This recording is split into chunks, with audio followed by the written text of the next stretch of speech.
terapis ABK masuk surga jalur sabar dihadapi ujian kayak gitu.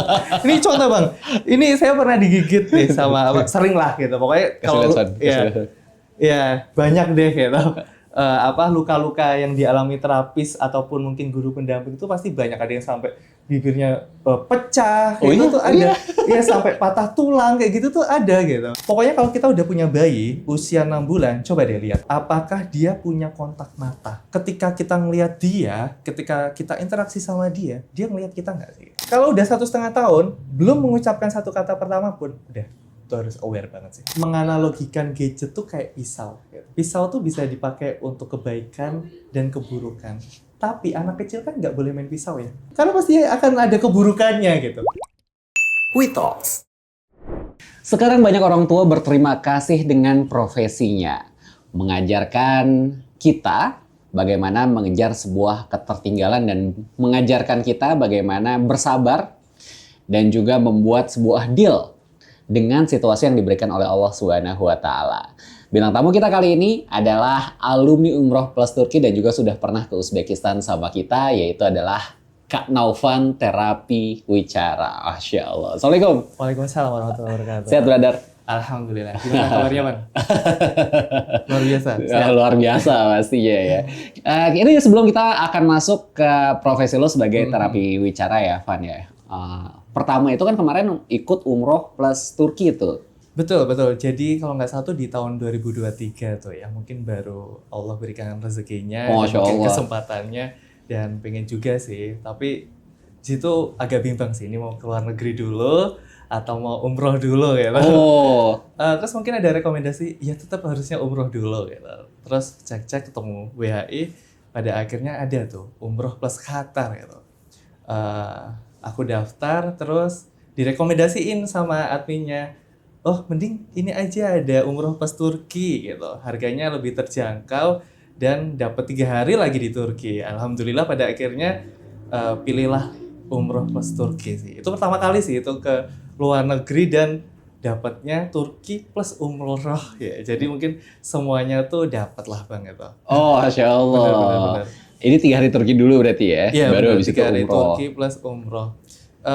Pertama bingung sih karena memang belum punya paspor, belum punya pengalaman untuk nanti di sana bagaimana gitu ya. Banyak-banyak tanya sama admin. Kemarin bikin paspor pun juga dibantu sama tim WHI lah, diarahin bagaimana. Ya alhamdulillah lah dia. Oh, Masya Allah. WHI. Jadi benar-benar dari nol ya diarahin ya? Benar-benar dari nol tuh untuk umroh dan ke Turkinya itu. Oh iya, lanjut habis itu pulang ikut Uzbek. Ya, aslinya nggak mau jalan-jalan, tapi karena ada satu hal ya. Artinya Desember itu mau dipakai untuk nikah sih.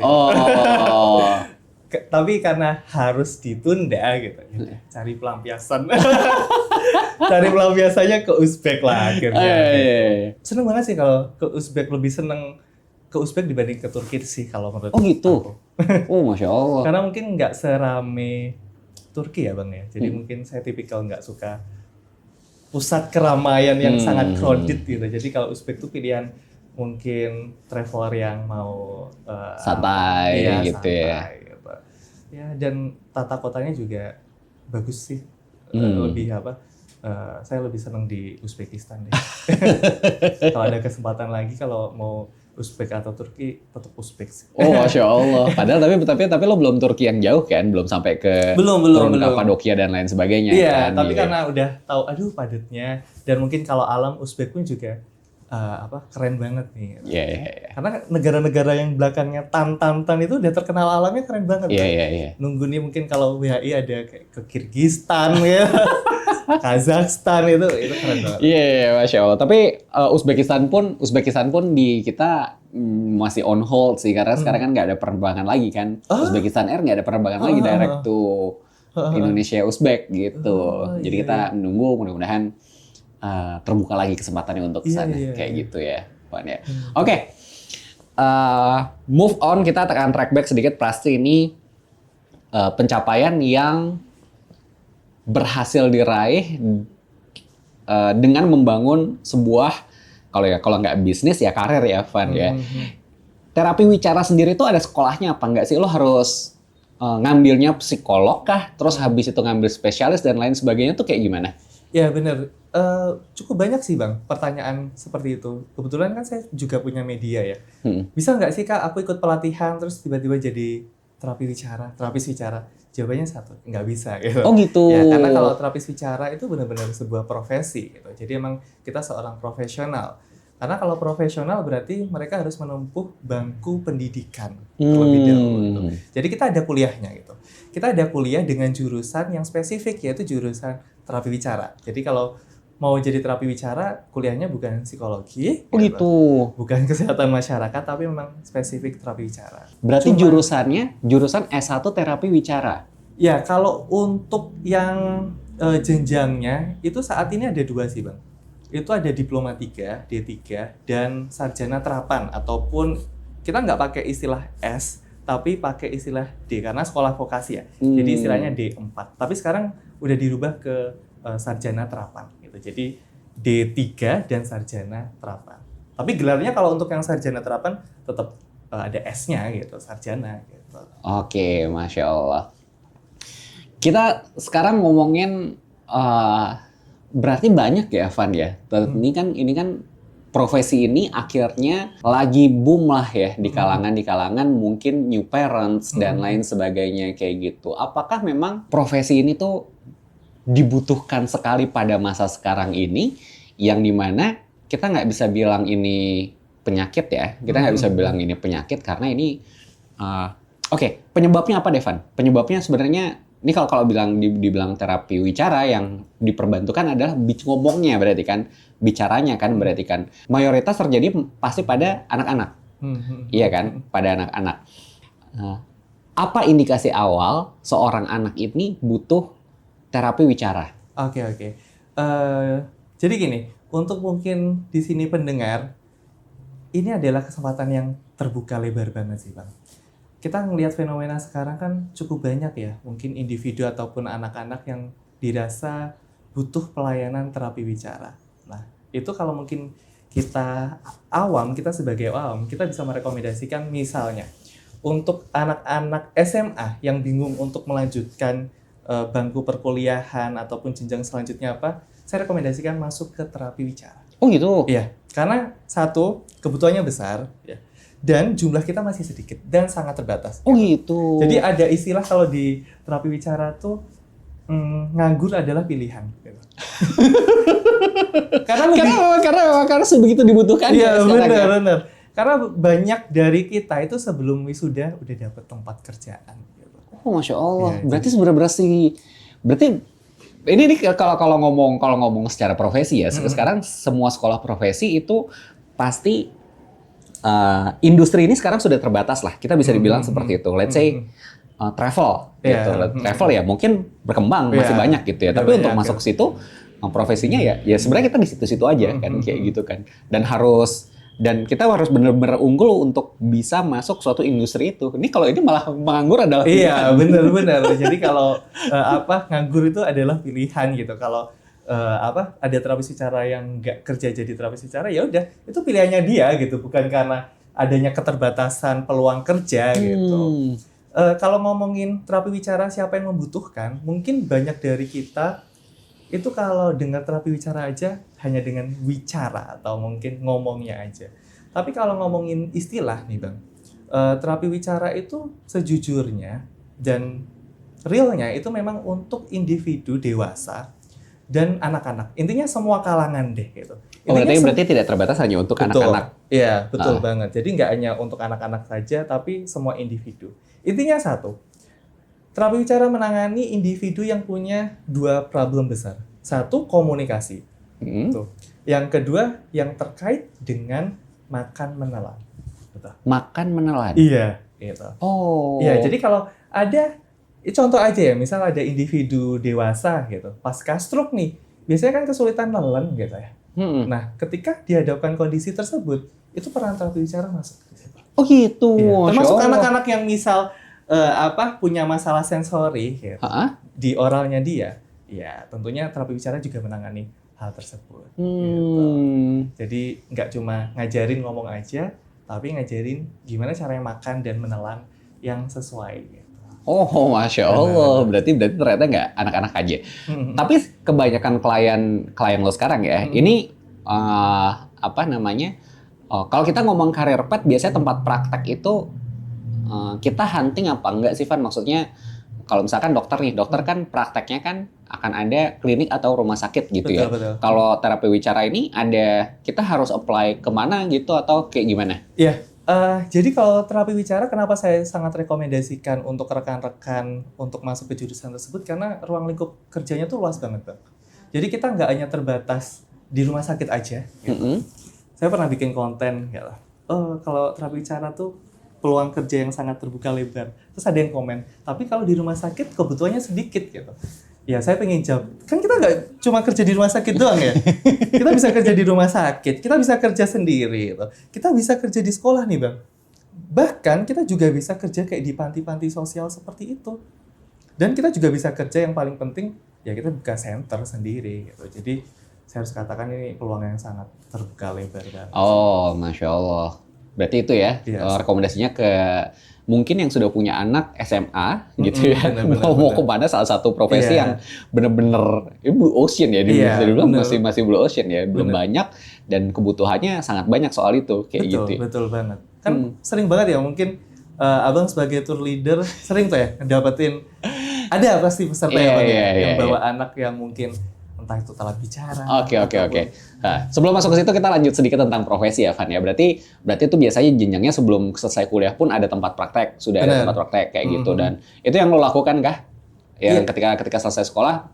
Iya, kalau dulu saya selesai sekolah memutuskan untuk kerja dulu sama orang. Di Kemang ya? Iya. Masya Allah. Cari pengalaman ya. Cari pengalaman. Betul. Oke, sekarang sudah? Ya, setelah resign terus saya kerja sendiri, lepas-lepas aja freelance gitu. Tapi karena ada salah satu klien saya yang menawarkan untuk ya kayak bisnis bareng, kebetulan dia punya tempatnya, ya sudah. Pada akhirnya alhamdulillah sekarang dia punya tempat sendiri sih. Apa namanya? Novan Center? Namanya ada kata Novannya, tapi Novan Learning. Novan Learning. Tapi masih di Jakarta doang. Masih di Jakarta juga ya? Di mana tempatnya? Kebetulan di Dharma Wangsa, di komplek Ruko Dharma Wangsa Square itu. Oke, nanti bisa lebih lanjut ya, dikasih ya jaket. Ya. Oke, Van. Sekarang kita move dulu, kita bergerak ke kebanyakan klien pasti anak-anak dong ya, benar ya? Betul. Yang mengalami kendala ya speech delay itu tadi. Kan gue ngeliat konten speech share, itu media yang lo bangun juga ya. Itu kebanyakan lo bercerita atau lo memberi motivasi dan memberi tips gimana caranya untuk menghadapi si speech delay itu kan. Kapan anak-anak itu bisa di state bahwa dia sudah telat dalam berbicara? Pertimbangannya atau indikatornya banyak sih, Bang. Mungkin saya kasih beberapa tanda yang simpel aja deh. Mungkin pendengar bisa langsung ngerti nih. Kalau di usia 2 tahun, nih, mungkin para pendengar di sini kalau anaknya yang usia 2 tahun, coba simak baik-baik. Lihat dulu, kosakatanya kalau kurang dari 50 kata. Ini kata ekspresif ya ngomongnya. Dan dia belum bisa merangkai 2 kata. Contohnya misal mama makan atau nggak makan apel, itu salah satu tanda anak memiliki keterlambatan ya, keterlambatan bicara. Gitu. 2 tahun belum bisa 50 kata dan belum bisa merangkai 2 kata. Betul banget, itu sederhana banget. Pokoknya kalau ada itu direkomendasikan ya, bukan langsung terapi, tapi mungkin lakukan konsultasi terlebih dahulu dengan profesional, entah itu dengan langsung terapis bicara ataupun mungkin profesional yang terkait sih, Bang, kayak mungkin dokter, psikolog gitu sih. Tapi kalau tanda-tanda lain nih, Bang, kapan sih mungkin kita bisa lebih aware, lebih awal, kita mau nih anak kita langsung kita periksakan gitu, konsultasikan dengan profesional terkait itu, kita bisa melihat seawal mungkin. Pokoknya kalau kita udah punya bayi usia 6 bulan, coba deh lihat apakah dia punya kontak mata. Maksudnya ketika kita ngelihat dia, ketika kita interaksi sama dia ngelihat kita nggak sih? Atau nggak dia lihat ke kanan, ke kiri, dan lain sebagainya. Lihat kontak matanya bagaimana, apakah minimal ataukah sangat terbatas. Kalaupun sangat minimal, itu ada salah satu tanda gitu ya. di 6 bulan. Oke, minimalnya ini gimana, Van? Tandanya tuh pokoknya kalau pas kita ngajak interaksi, wah dia kok kayak bener-bener nggak fokus ngeliat kita gitu, lihatnya kemana-mana, itu 6 bulan gitu. Oke. Tapi kadang kan, oh itu ada, tapi kita lihat tanda selanjutnya, yaitu mungkin di sekitar 9 bulan nih Bang. 6-9 bulan tuh kita lihat.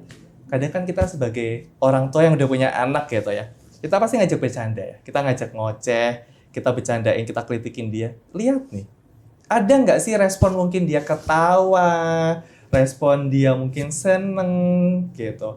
Nah, kalau itu nggak ada, yaitu adalah salah satu red flag ya, atau tanda-tanda yang mungkin kayaknya butuh pemeriksaan deh gitu. Oke. Jadi kayak nggak ada hubungan timbal balik nih, kayak kita ngerasa ini kok kayak dia nggak ngasih feedback kita, minimal mungkin tersenyum, tertawa gitu.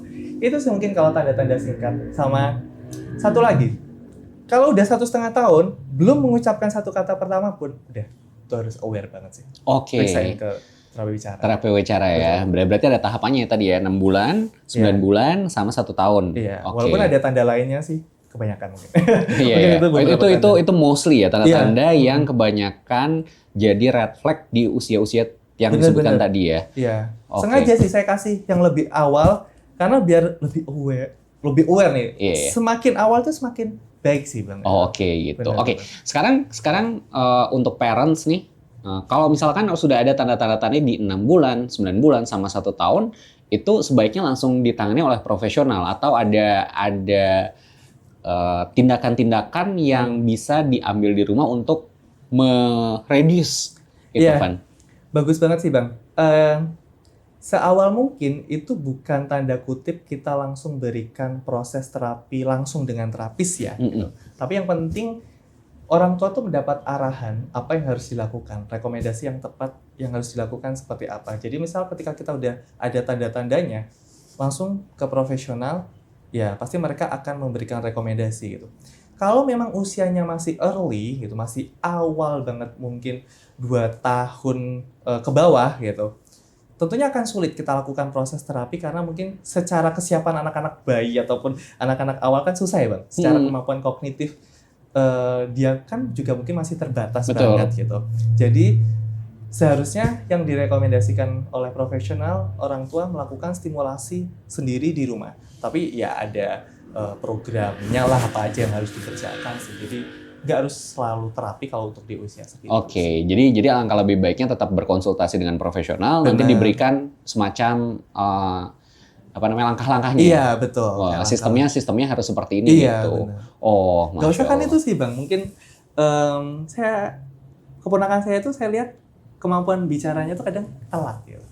Ada salah satu ponakan yang dia direkomendasikan sama profesional tuh disuruh terapi 3 kali. Seminggu? Iya, seminggu 3 kali.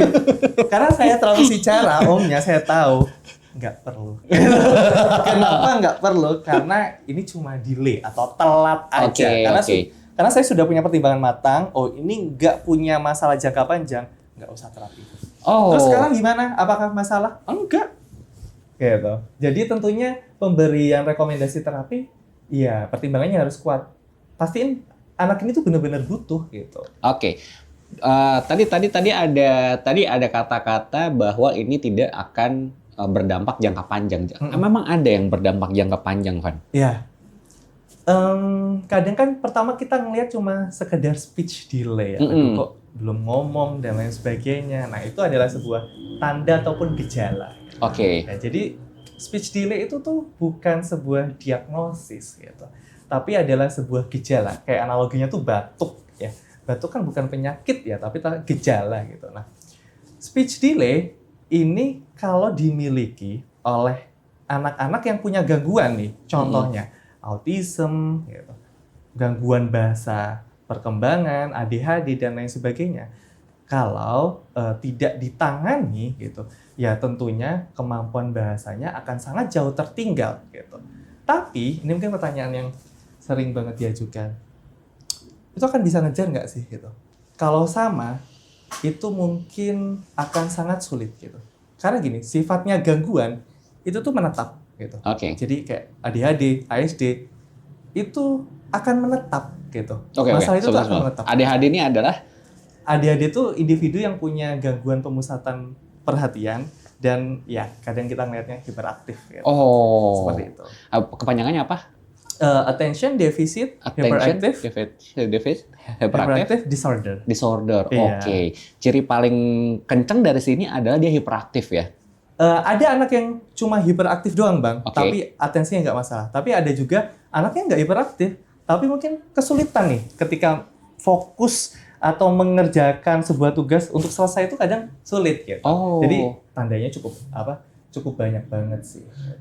Jadi kalau speech delay yang cuma delay aja, itu saya harus katakan ya, nggak diterapi pun nggak apa-apa. Karena dia akan mengejar. Kenapa? Karena cuma delay. Ya, telat.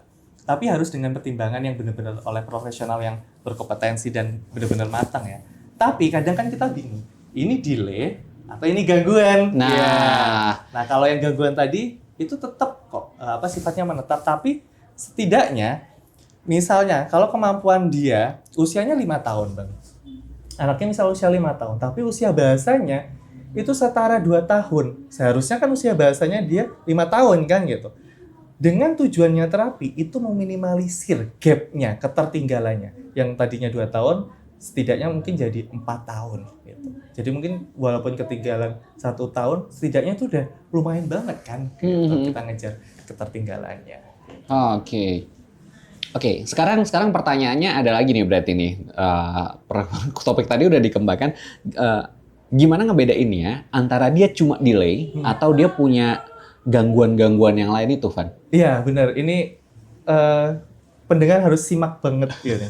Ini pertanyaan yang bagus banget sih, Bang. Kalau anak-anak yang kondisinya cuma delay aja, itu dia sebagian besar tidak punya masalah kontak mata. Gitu. Kalau cuma delay aja biasanya dia nggak punya masalah kontak mata. Jadi kalau delay itu dia kosakatanya cukup banyak kok. Kosakatanya cukup banyak. Gitu. Tapi mungkin belum bervariasi. Maksudnya belum bervariasi itu misal, kayaknya dia cuma lebih banyaknya kata benda aja. Misal kata sifat dan lain sebagainya kurang. Atau enggak misal dia merangkai katanya masih belum adekuat. Maksudnya belum dia miliki gitu. Nah, kalau untuk yang gangguan, itu kontak matanya biasanya kurang adekuat. Terus, dia tidak bisa menggunakan benda sesuai fungsinya. Atau istilah lainnya dia nggak bisa main, Bang. Contohnya gini, misal ada gelas. Seharusnya kalau anak-anak main itu diapain kira-kira? Kalau gelas, pura-pura minum kan? Pura-pura minum. Ya. Tapi kalau anak-anak yang nggak bisa main, bisa aja gelasnya tuh dipukul-pukul, Bang.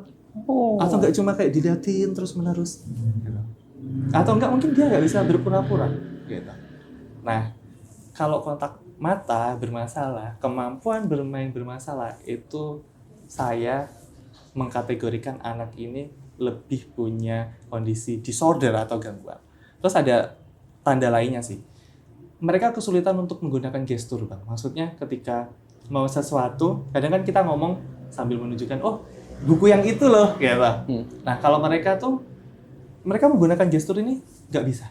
Sulit. Oke. Jadi kontak mata, kemampuan bermain, terus kemampuan penggunaan gestur, dan yang paling penting kemampuan sosial. Sosial. Jadi kalau anak-anak delay kan kadang masih interaksi kan gitu sama kita walaupun mungkin ngomongnya terbatas tapi masih ada timbal baliknya lah. Tapi kalau anak-anak disorder gitu, bukan sama sekali nggak bisa ya gitu, tapi mereka kesulitan banget untuk membentuk sebuah hubungan dengan orang lain gitu. Jadi mungkin sulit untuk menginisiasi interaksi, sulit juga merespon gitu interaksi yang diberikan oleh orang lain. Gitu. Masya Allah. Belajar banyak nih hari ini. Jadi misal ya, abang punya anak lagi, aduh kok beda sama anak yang lainnya, tapi dia udah bisa ngomong kok, misal usia 2 tahun kosakatanya udah ada beberapa gitu.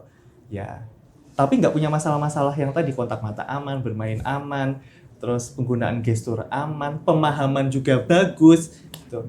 Ya tinggal simulasi sendiri aja sih. Iya. Tapi nggak bermudah-mudahan, tapi jangan terlalu berlebihan juga lah. Gitu. Benar.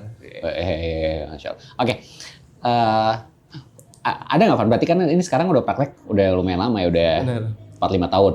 5 tahun. 5 tahunan. 5 tahunan ya. 5 tahunan. Pengalaman dong, Van. Ada nggak kasus-kasus yang sulit banget di ini? Atau ada nggak sih? Maaf ya, ini kan Gue akan bertanya dari sisi yang awam. Kadang-kadang tuh ada cuplikan-cuplikan di mana terapis-terapis ini mengalami kekerasan fisik dan lain sebagainya gitu. Terus itu satu. Terus habis itu nomor 2 tuh ada nggak sih yang kayak nih anak kita terapi gitu ya sampai nangis-nangis gitu. Kayak gitu. Itu gimana? Ya. Ada konten yang cukup lucu sih, Bang. Terapis ABK masuk surga jalur sabar dihadapi ujian kayak gitu. Ini contoh, Bang. Ini saya pernah digigit deh sama sering lah gitu. Pokoknya kalau ya banyak deh gitu. Luka-luka yang dialami terapis ataupun mungkin guru pendamping itu pasti banyak, ada yang sampai bibirnya pecah gitu tuh ada. Ya sampai patah tulang kayak gitu tuh ada gitu. Karena memang ya kita dihadapkan anak-anak yang punya masalah komunikasi itu bukan cuma komunikasi aja masalahnya, kan pasti ada penyertanya dong gitu. Penyertanya biasanya ya masalah perilaku ataupun perilaku yang berlebihan gitu. Nah, itu sih memang jadi salah satu tantangan ya, Bang. Mungkin menambah tingkat tantangan sih. Kalau mungkin saya pribadi seorang terapis, saya nggak akan nganggap sulit, tapi mungkin ini menantang lah untuk saya gitu. Ya, kosakata lain deh gitu. Ya itu menjadi salah satu tantangan sih gitu. Kadang nggak hanya anak-anak yang aktif gigit dan lain sebagainya sih yang jadi tantangan, Bang. Anak yang cuma benar-benar pasif, diem aja, mau dikasih apapun kayak mau diapain diem aja, itu juga menantang loh. Gitu. Karena apa? Karena kayak kita ngerasa, aduh, kok kamu kayak nggak ada inisiatif untuk apa dan lain sebagainya. Karena kalau tantrum dan lain sebagainya kan itu termasuk inisiatif ya. Nah kalau yang anak yang pasif atau yang benar-benar full diem, banyak diemnya itu juga jadi tantangan. Oke, nggak mau dibilang susah ya, tapi kalau kita dari awal susah juga. Benar-benar. Dan kalau nangis tuh adalah sebuah entah kepastian atau keharusan. Mungkin 90% proses terapi yang akan dijalani di awal-awal itu pasti akan banyak nangisnya kalau anak-anak. Oke. Karena anak-anak kan butuh penyesuaian juga ya gitu. Kalau kita kan kalau dihadapkan kondisi yang sekiranya nggak cocok nih, kita kan bisa ngomong ya, kan kita bisa berperilaku yang sesuai. Kan anak-anak pas dia punya masalah komunikasinya biasanya ya dia entah itu menangis ataupun mungkin berperilaku yang agresif ataupun berlebihan lainnya. Jadi itu adalah hal yang biasa banget gitu. Oke. Kalau kita tarik ke belakang lagi, penyebabnya nih apa sih, Van? Sebenarnya Van, dari speech delay atau dari disorder tadi, atau bisa dibilang apa ya, yang membuat mereka akhirnya jadi spesial kayak gitu? Kalau penyebab secara pasti itu nggak ada. Gitu. Oke. Karena memang hanya Allah lah yang tahu gitu ya. Hanya Allah yang tahu penyebabnya apa sih gitu. Para peneliti pun juga nggak tahu, Bang, penyebab pastinya tuh apa ya. Tapi mungkin di sini ada beberapa faktor sih, Bang, yang dirasa faktor ini tuh menjadi poin anak punya gangguan ya gitu. Yang pertama adalah kesadaran orang tua ya terhadap kondisi kayak gini tuh udah meningkat nih. Jadi udah berani untuk ngajak anaknya keluar, udah berani untuk ke dokter memeriksakan, yang pada akhirnya ngerasa kok semakin meningkat ya. Gitu. Karena meningkatnya ya mereka berusaha untuk melakukan pemeriksaan gitu. Pada akhirnya kayak jumlahnya lebih banyak gitu. Berarti kita nggak usah periksain aja dong. Ya nggak gitu juga gitu. Nah, itu adalah faktor kesadaran aja gitu. Terus faktor yang kedua, ini faktor genetik sih kan. Jadi aslinya mungkin udah ada turunan yang memang menyumbangkan ya kondisi tersebut gitu. Tapi ya ini mungkin nggak perlu dibahas panjang lebar lah gitu. Terus faktor selanjutnya adalah faktor yang berhubungan dengan lingkungan ya. Kita kan ngerasa ya semakin kesini mungkin di Jakarta aja deh ya, paparan polusinya kan cukup tinggi ya. Ya. Jadi salah satu faktor penyebabnya itu adalah paparan racun. Bisa dari udara gitu ataupun mungkin makanan, itu bisa, Bang. Itu matters ya kayak gitu. Iya, itu berhubungan ya? Iya, bukan berhubungan secara pasti, intinya tiap faktor ini tuh ada interaksi gitu. Jadi mungkin tidak hanya paparan racun, misal dia paparan racun plus ada faktor lainnya yang nantinya berisiko anak ini ya misal punya kondisi tertentu. Sama ini yang paling penting Bang. Pastikan kalau ketika ibu mengandung gitu, itu minimalisir stres gitu. Jadi untuk bapak-bapak bikin istrinya sebahagia mungkin ketika mengandung, karena cukup banyak ya ketika kasus ya anak-anak dengan kondisi seperti ini ternyata ketika orang tua mengandung itu stres gitu. Tapi ini bukan faktor utama kok. Pas stres langsung jadi itu enggak, karena kembali lagi adanya interaksi antara faktor-faktor lain gitu. Udah stres, kena polusi, terus ini dan lain sebagainya kan akan resikonya lebih tinggi banget. Banyak juga ya. Variabelnya banyak ya berarti ya. Benar, makanya untuk kan hal ini. Pastinya. Oke, wow. Ya ini kan jadi ya pembelajaran lah. Iya, gitu. pasti. Ini kalau dari sisi gue juga sebagai tour leader ya, gue pernah bawa tamu yang spesial itu 3 kali. Yang terakhir adalah ke Rusia kemarin. Ini mungkin kondisinya sudah besar gitu. Salah satu cirinya beliau ya. Kan tour leader kan biasa di belakang ya, Van ya. Tour leader biasa di belakang. Tour guide di depan kan, bawa bendera kan. Karena kita selalu make sure semua barisan kita aman kan. Ya lu pernah nemenin gue lah. Betul. Ini teman-teman kita yang spesial ini merasa tidak nyaman kalau misalkan gue ada di belakangnya dia gitu. Ketika pasti kan ya karena kita mengerti bahwa beliau spesial ya pasti kan kita nengok ke belakang kan kayak gitu kan. Make sure dia ada nggak gitu. Terus kadang gue suruh ke depan. Ayo majuan yuk nanti ketinggalan gitu. Dan itu pun dia nggak nyamperin begini, tapi dia ngelambung begitu loh. Gitu. Benar. Gitu. Itu memang kondisi-kondisi tertentu yang butuh sebuah pengertian lah ya dari kita kalau peserta grup. Kalau dibalikin lagi, Van, sebenarnya teman-teman kita yang spesial ini butuh liburan apa enggak, Van? Oke. Pertanyaan yang bagus. Jawabannya sangat amat perlu banget sih. Oh gitu. Iya. Saya pernah bikin konten ya lebih bagus anak-anak ini tuh kayak sering keluar lah gitu, entah refreshing, liburan, main di luar gitu. Tapi memang biasanya tantangannya di ini sih orang tua dengan anak berkebutuhan khusus. Aduh, capek kalau harus nanti memberikan pengertian ke orang lain gitu ya. Seharusnya itu tidak menjadi tantangan gitu. Karena apa? Ya itu memang tugas orang tua untuk menyampaikan misal terkait kondisi anak ini, misal dihadapkan tiba-tiba dia hiperaktif dan lain sebagainya.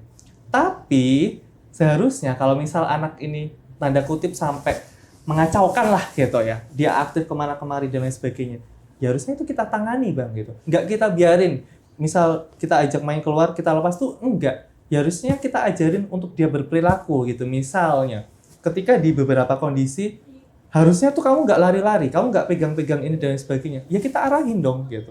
Nggak ada kata tuh, oh kita maklumi karena mungkin anak berkebutuhan khusus. Seharusnya tidak gitu. Ya sama dengan anak-anak lainnya. Kalaupun misal ada dirasa perilaku yang mungkin kurang sesuai, arahin, ajarin gitu. Jadi kita emang harus sigap sih Bang gitu. Jadi bukan ditoleransi sih. Karena saya terapis, saya nggak cuma ngajar di center doang sih Bang. Saya pernah ngajar di taman, saya ngajar ke mall gitu. Iya, karena dia harus belajar penyesuaian juga gitu. Misal kamu ke mall nggak lari-lari gitu. Terus misal kamu nggak ambil ini ambil itu yang benar-benar mengacaukan lah gitu. Jadi kita ajarkan juga gitu. Iya, real life-nya dikasih tahu ya harus seperti apa ya harusnya. Gitu. Masya Allah. Makanya di sini penonton yang segmen suka liburan gitu, apalagi kalau punya anak-anak berkebutuhan khusus, itu harus sering banget gitu. Karena saya sering nih Bang, pas ngajar anaknya after liburan, setelah liburan itu malah dia benar-benar kayak oke banget gitu, fokus.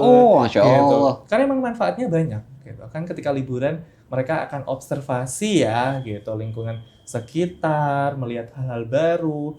Tentunya kan itu menjadi proses pembelajaran dan mungkin pengalamannya dia akan lebih pede. Oh aku udah dihadapkan situasi ini gitu. Dan bagi saya penting banget sih kalau untuk liburan. Soalnya gue berpikir pas kemarin bawa teman-teman yang spesial ini ya, apa jangan-jangan yang butuh liburan nih hanya orang tuanya aja gitu yang enggak ya soalnya kan bener. Soalnya pernah baca juga kalau misalkan teman-teman yang spesial ini kan terpola ya ketika keluar dari pola itu kadang-kadang mereka stres, bener nggak sih Van kayak gitu Van? Aslinya yang butuh liburan nggak hanya orang tuanya aja, tapi terapis atau gurunya saya juga butuh liburan. Gitu.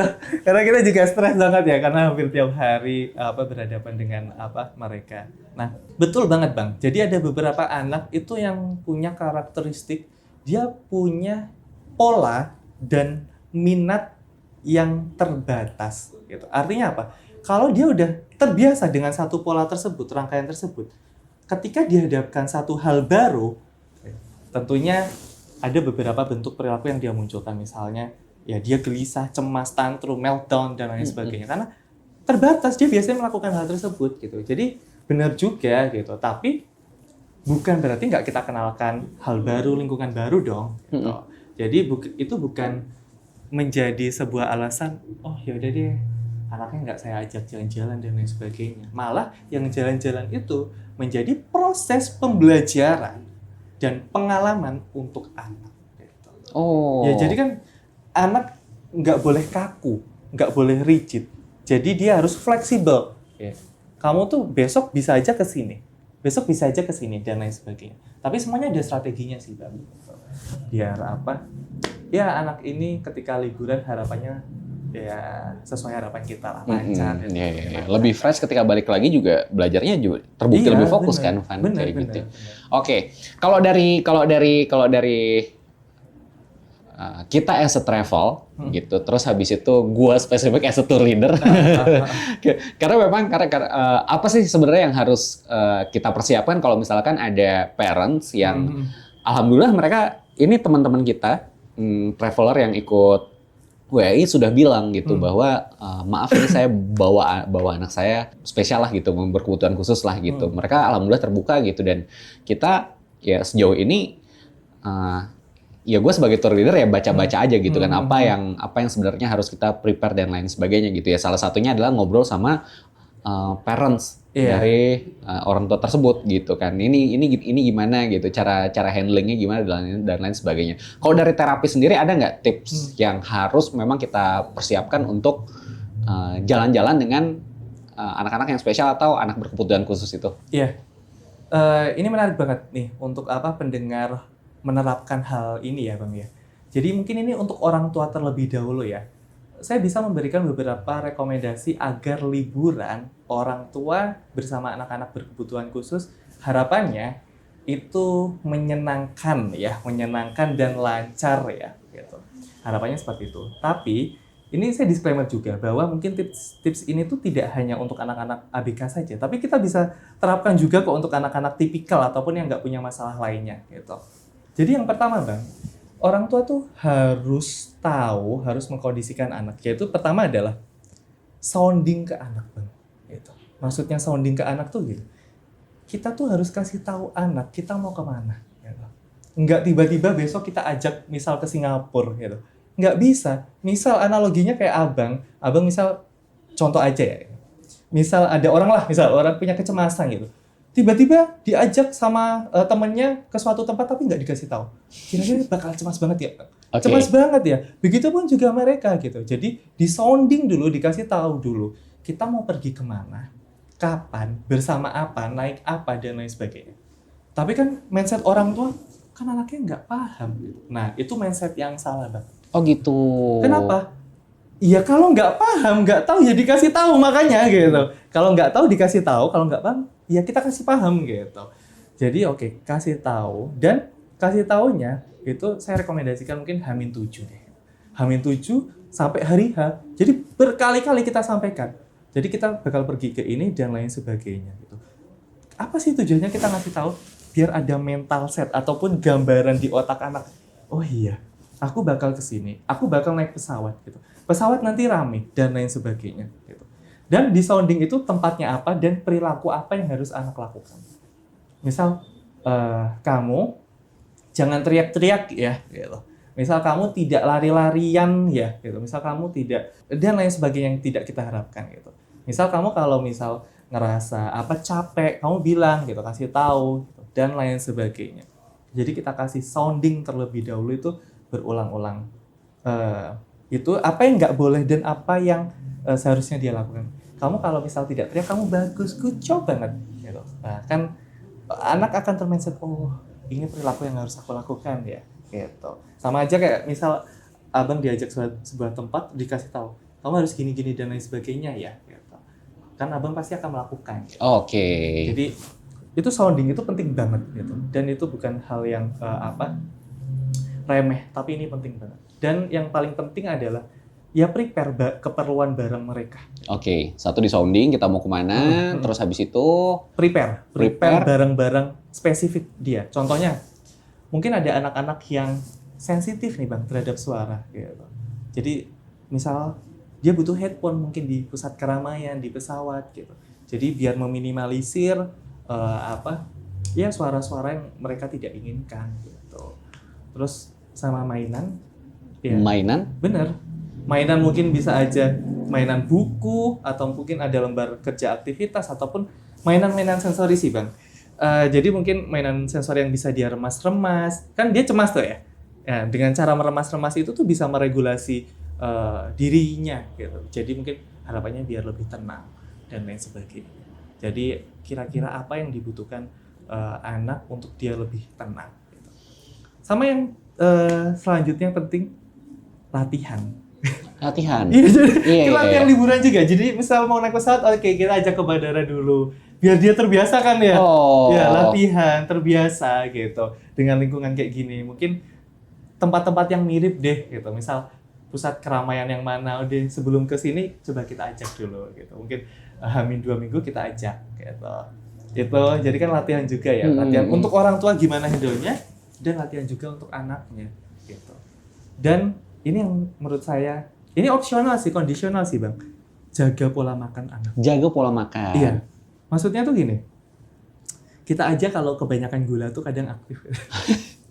Ya, walaupun emang belum ada jurnal penelitian yang pasti sih bang. Tapi gini deh. Kita ngelihat realnya aja kalau kadang anak yang terpapar gula tuh kadang aktif. Ya. Tapi kalau anak-anak dengan kebutuhan khusus tanpa gula pun memang dia sudah berlebihan. Tapi setidaknya kita bisa kontrol deh gitu. Kita bisa sedikit kontrol dengan misal bukan meminimalisir sih, diet. Jadi no gluten, no sugar gitu. H-7 tuh harapannya mungkin no gluten, no sugar. Oh, ya. Itu kan di-reduce dulu lah ya. Kalau misalkan biasa dikasih ya, iya, ditekan dulu lah ya sedikit ya. Termasuk pas nanti liburannya juga sih. Oh, I see. Ya, termasuk pas liburannya juga. Kalau kemarin belajar dari case gue ya, anak-anak spesial ini ada yang nggak bisa makan makanan tertentu. Betul. Kayak gitu ya, Van? Iya, makanya salah satu prepare-nya juga bawa makanan yang sesuai yang dibutuhkan oleh anak. Tapi kadang kan ketika liburan ya cheating lah, ya udah terserah deh kan. Tapi setidaknya yang gula-gula gitu minimalisir aja sih, bang.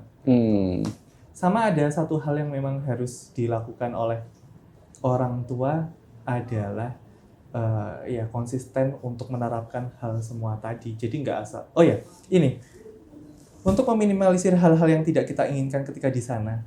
Waktu umroh tuh pas di Madinah sih bang. Pas iktikaf lihat di belakang kok ada anak yang berisik ya. Oh ternyata ada anak lain yang pakai rantai lah, yang ada kan biar gak kabur dan yang gelang sama inilah ya, bukan rantai lah, kayak rantai gitu, yang bisa panjang gitu ya. Itu perlu dibawa juga sih. Oh gitu. Kan kita nggak tahu ya tiba-tiba dia lari dan lain sebagainya gitu. Sama ini bang, siapin tanda gitu. Entah itu gelang, entah itu tanda di tasnya dia. Kan kita nggak pingin hal yang tidak kita inginkan terjadi, tapi tiba-tiba misal dia kabur dan lain sebagainya, terus anaknya nggak bisa bicara dan lain sebagainya, kan bingung kan bang. Jadi setidaknya di tas itu mungkin ada tanda nama, asal, alamat, nomor telepon.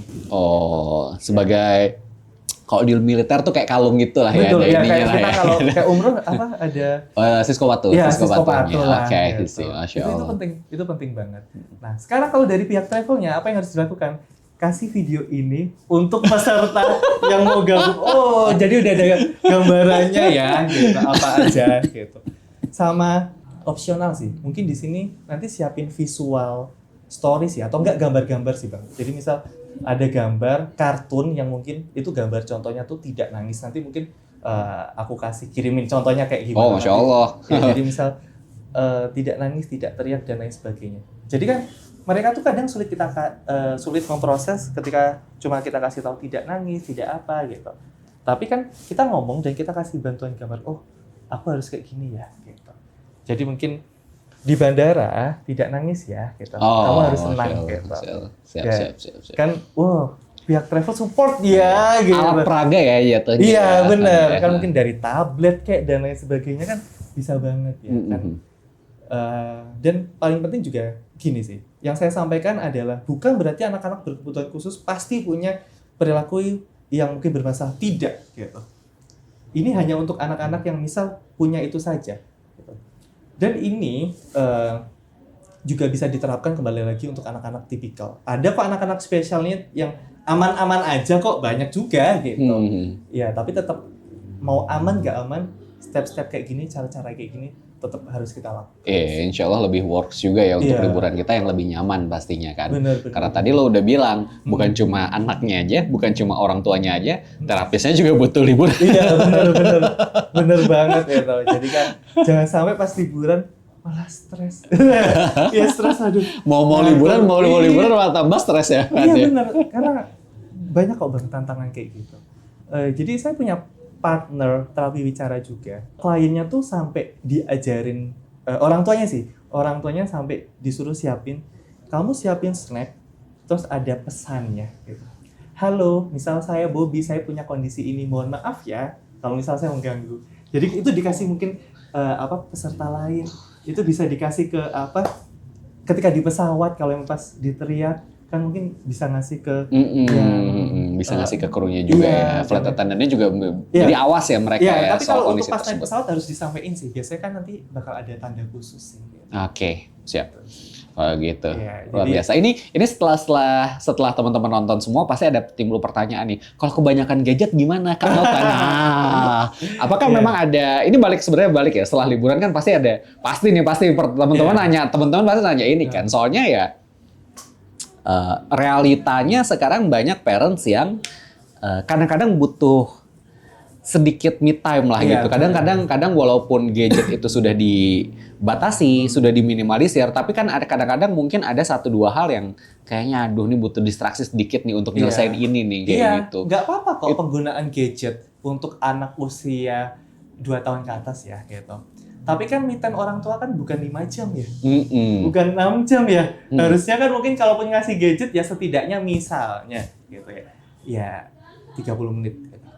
Atau enggak mungkin 1 jam. Tapi kalau saya rekomendasiin sih, kalau mungkin untuk anak 2 tahun ke bawah, no gadget sama sekali. 2 tahun ke bawah sama sekali no gadget? Kalau saya sih rekomendasikan no gadget sama sekali ya. Kalau kebetulan memang saya belum punya anak, tapi saya punya anak didik. Oke, banyak anak didiknya. Ya, saya punya banyak anak didik, tapi saya memang merekomendasikan di usia-usia awal pun misal 5 tahun ke bawah tuh enggak sih. Oke, kalau minimal deh. Kalau minimal banget 2 tahun ke atas itu 1 hari screen time-nya berapa menit? Ini by learning aja sebenarnya ya. Sebenarnya nggak ada patokan pasti kan, Van kan. Kalau rekomendasi saya sih, Bang, itu mungkin 30 menit aja. Tapi dengan ada tapinya ya. Tapi dengan orang tua di sampingnya. Oke. Ya, jadi ada proses interaksinya. Jadi bukan masalah gadgetnya sih gitu. Tapi ada nggak sih proses interaksi itu? Saya pun juga bikin media-media itu yang pakainya di gadget. Tapi kan itu bukan anak ngerjain sendiri. Tapi kan ada proses interaksinya. Pendampingan. Iya, pendampingan gitu.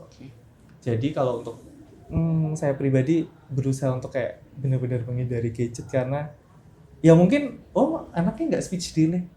Tapi mungkin perilakunya susah diatur. Mungkin nggak speech delay, tapi perilakunya susah diatur. Oh, itu ada lagi nih ya. Ada babaknya lagi ya sebenarnya. Benar kan. Kita pun kadang stres kan ya. Misal kalau anaknya sulit diatur dan lain sebagainya kan. Gitu. Jadi kalau kata Ustadz Firanda sih, ambil aja nggak apa-apa walaupun nangis dan lain sebagainya gitu. Jadi yang penting tuh ya dia belajar perilaku ya. Nggak hanya belajar ilmu yang benar-benar sifatnya kontekstual, tapi dia harus juga bisa belajar perilaku ya gitu. Masya Allah. Ini ada tambahan dari kameramen kita. Kalau tadi kita lagi ngomongin soal gadget ya kan. Tadi minta rekomendasi screen time buat anak ya usia di bawah 2 tahun gitu, berapa menit, di bawah 5 tahun berapa menit. Tadi pertanyaannya adalah ada efek jangka panjang nggak kalau misalkan kita ngasih anak gadget gitu? Bener-bener. Ini kan konteksnya anak ya, bukan dewasa ya. Saya pernah bikin konten menganalogikan gadget tuh kayak pisau. Gitu. Pisau tuh bisa dipakai untuk kebaikan dan keburukan. Tapi anak kecil kan nggak boleh main pisau ya. Karena pasti apa? Karena pasti akan ada keburukannya gitu. Ya begitupun juga dengan gadget gitu. Jadi kalau apakah jangka panjangnya akan ada efek? Pasti banyak kok. Udah banyak penelitian menunjukkan misal dia Pak beresiko tinggi memiliki gangguan emosi dan perilaku gitu. Terus mungkin kalau di kasus-kasus yang umum mungkin ketika dia menerima informasi, ketika dia ajarin susah. Karena apa? Karena kalau gadget itu fokus ya. Kan nggak ada interaksinya ya Bang ya?